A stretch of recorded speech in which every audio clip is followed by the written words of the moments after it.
बनारस में बुधवार को डॉक्टर भीमराव अंबेडकर की प्रतिमा को क्षतिग्रस्त किए जाने से सैकड़ों ग्रामीण सड़क पर उतर आए। ग्रामीणों ने प्रतिमा को दोबारा लगाने की मांग की, साथ ही अराजक तत्वों को गिरफ्तार करने की भी मांग कर रहे हैं। बनारस के फूलपुर थाना क्षेत्र के गड़खड़ा गांव में मुख्य सड़क के किनारे लगी डॉक्टर अंबेडकर की मूर्ति को शरारती तत्वों ने बीती रात तोड़ दिया था। इससे नाराज ग्रामीणों ने 3 घंटे प्रदर्शन किया और चक्का जाम कर नारेबाजी की। इस दौरान एसडीएम मौके पर पहुंचे और समझाकर चक्का जाम समाप्त कराया। भोजूबीर थाना गद्दी मार्ग पर स्थित गड़खड़ा गांव में पंचायत भवन के पास ग्राम सभा की जमीन पर 24 वर्ष पहले डॉक्टर भीमराव अंबेडकर की प्रतिमा स्थापित है।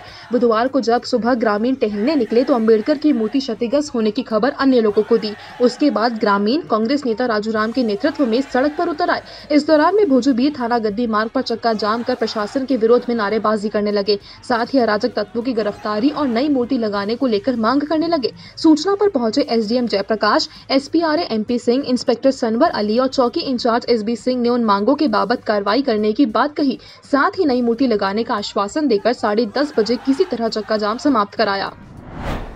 लगातार हो रही बारिश का असर अब पूर्वांचल में दिखने लगा है। देश की दूसरी नदियों की तरह अब गंगा का जलस्तर बढ़ने लगा है। बनारस में गंगा खतरे के निशान से सिर्फ चंद कदम दूर पर है। फिलहाल के जलस्तर में 2.5 सेंटीमीटर प्रति घंटे की रफ्तार से बढ़ाव जारी है। घाटों का संपर्क पहले ही टूट गया था। अब नाव के संचालन पर भी अगले आदेश तक रोक लगा दी गई है। बनारस में गंगा बुधवार की सुबह गंगा का पानी दशाश्वमेध घाट स्थित शीतला माता मंदिर की मुख्य सीढ़ियों के साथ ही उसके बाहर बने प्लेटफॉर्म तक पहुंच गया था। बढ़ाव को देखते हुए जिला प्रशासन ने 15 सितंबर तक के लिए नाव संचालन पर रोक लगा दी है। मंगलवार को सुबह 8 बजे से अपराह 2 बजे तक के जलस्तर जहां प्रति घंटे 2 सेंटीमीटर की रफ्तार से बढ़ा, तो अपराह 3 बजे से शाम के 6 बजे तक वृद्धि की गति प्रति घंटे 1 सेंटीमीटर हो गई थी। लेकिन शाम 7 बजे से एक बार फिर पानी के बढ़ने की रफ्तार 2 सेंटीमीटर प्रति घंटे हो गई थी।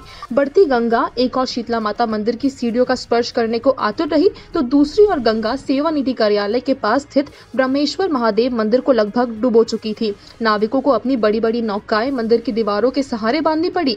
वहीं गंगा सेवा निधि को 7वीं बार गंगा आरती स्थल में बदलाव करना पड़ा। गंगा नदी में पानी का जलस्तर बढ़ने के कारण नाव के संचालन पर रोक लगा दी गई है। ये रोक बनारस के जिलाधिकारी कौशल राज शर्मा ने लगाई है। पानी बढ़ जाने के कारण नदी में नाव का संचालन करना काफी कठिन है और लोगों की जान को इससे खतरा हो सकता है। जिलाधिकारी कौशल राज शर्मा के मुताबिक लगातार बारिश होने के कारण और नदी का जलस्तर बढ़ने के कारण घाटों की सीढ़ियां फिसल भरी हो गई है। ये आम आदमी और गंगा नदी में नौका विहार करने वाले लोगों के लिए खतरा भी है। इसके कारण नाव पर सवार होने वाले लोगों के साथ दुर्घटनाएं भी हो सकती है। इसको देखते हुए 15 सितंबर 2020 से गंगा नदी में नौका के संचालन पर रोक लगा दी गई है। बनारस में चेतावनी बिंदु 70.26 मीटर पर है। केंद्रीय जल आयोग के अनुसार मंगलवार की सुबह 8 बजे तक जलस्तर 65.29 मीटर दर्ज किया गया था, जो सोमवार को सुबह 8 बजे की तुलना में 1 फुट ज्यादा रहा। बनारस में बुनकरों ने यूपी सरकार से नाराज होकर पावर लूम बंद करने का ऐलान कर दिया है। यह पावर लूम अनिश्चित काल के लिए बंद कर दिया जाएगा। दरअसल ये फैसला उत्तर प्रदेश के बुनकर सभा के प्रदेश संचालन समिति की बैठक के बाद हुआ है।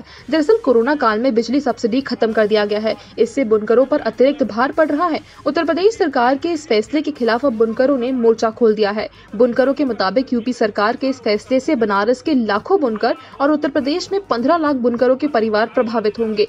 पावर लूम बंद होने से यूपी सरकार को लगभग 1000 करोड़ प्रति माह राजस्व का घाटा भी होगा।